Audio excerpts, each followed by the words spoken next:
You cleaned the kitchen on Saturday, really cleaned it, wiped the counters, cleared the pile that had been sitting by the toaster for 2 weeks, put everything back where it was supposed to go.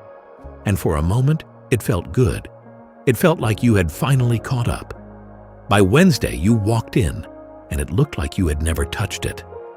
That feeling is not frustration exactly. It is something quieter and heavier, a kind of tiredness that settles in before you even take off your shoes. Your eyes do not rest when you come home. They make a list: the dish by the sink, the laundry that migrated from the bedroom, the stack of papers that came back somehow on their own. You have cleaned this exact room so many times, and it never seems to stay. What if the cleaning is not the problem? What if the real issue is that the system underneath it was never designed for how you actually live? There is a way out of this cycle.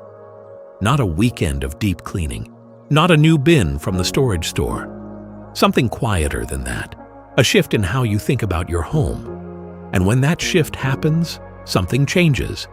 You stop dreading Saturday. You stop feeling like the house is winning. You come home and, for the first time in a long time, you feel something close to peace. Stay until the end of this video. The last principle tends to be the one that finally makes the cycle stop, and it is simpler than you expect. There is a concept in Japanese called katachi. Literally, it means form. But in the context of a home, it means something closer to the natural shape of things, the shape a room wants to return to, the form that living in a space creates without force.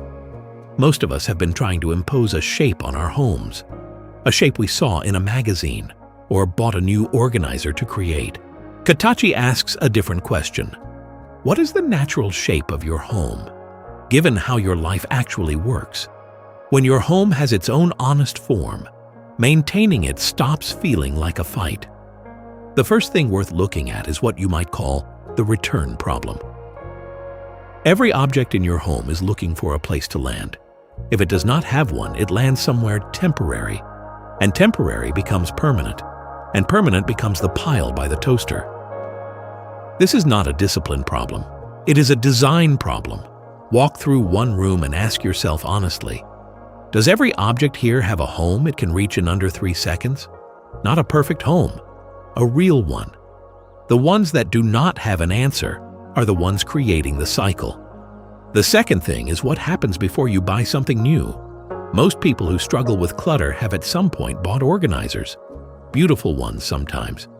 The basket that was going to fix the entryway, the drawer dividers that were going to change the bathroom. And they helped maybe for a week. Then the clutter just moved around them. Organization tools do not solve accumulation, they accommodate it. The real question is not, where do I put this? It is, do I actually need to own this? Buying something to organize things you do not love is adding a layer of maintenance to a problem that was already draining you. If you have been looking for something that helps you build a real routine around your actual life instead of an ideal one, there is something in the first pinned comment worth a look. It is called the Peaceful Home Kit, and it was created exactly for this moment in the cycle, when you are tired of starting over and ready for something that actually holds. The third thing is the myth of the cleaning day. The idea that there is a day for cleaning is part of what creates the cycle, because when cleaning only happens in one burst, it has to be a big one, which means it feels heavy before it starts, which means you avoid it, which means when it finally happens, it takes hours and leaves you exhausted. And then in 4 days, it looks like it never happened. Small maintenance replaces large collapse. 5 minutes in the evening. One thing returned before bed. One surface cleared before you sit down. These are not tips. They are the structure that makes a cleaning day unnecessary. The fourth principle is about what you are actually keeping and why. A lot of what makes a home feel heavy is not dirt. It is the presence of things you do not use, do not love, and do not know what to do with. Gifts that feel like obligations. Clothes from a version of yourself you are not sure exists anymore. Objects kept out of guilt or fear or just in case. They do not take up only physical space, they take up attention. Every time you walk past something that does not belong, some quiet part of you notices. Multiply that by everything in the room. That is the low hum of anxiety that follows you through your own home. Letting go is not about minimalism as a style. It is about honesty, asking what you actually want your home to feel like, and releasing what is working against that. The truth is, this video was never really about cleaning. It was about the relationship between what is around you and how you feel inside. The weight you carry when you walk through your own door. The way a cluttered room is never just a cluttered room. It is a reflection of decisions postponed, of systems that were never truly yours, of a version of home that looked good on paper but never quite matched your real life. You do not need a perfect home. You need one that feels like yours, one that gives back instead of taking. That is what all of this is actually for. If something in this video felt true, the first pinned comment has something that continues the work. The Peaceful Home Kit brings together everything discussed here into a practical, gentle system.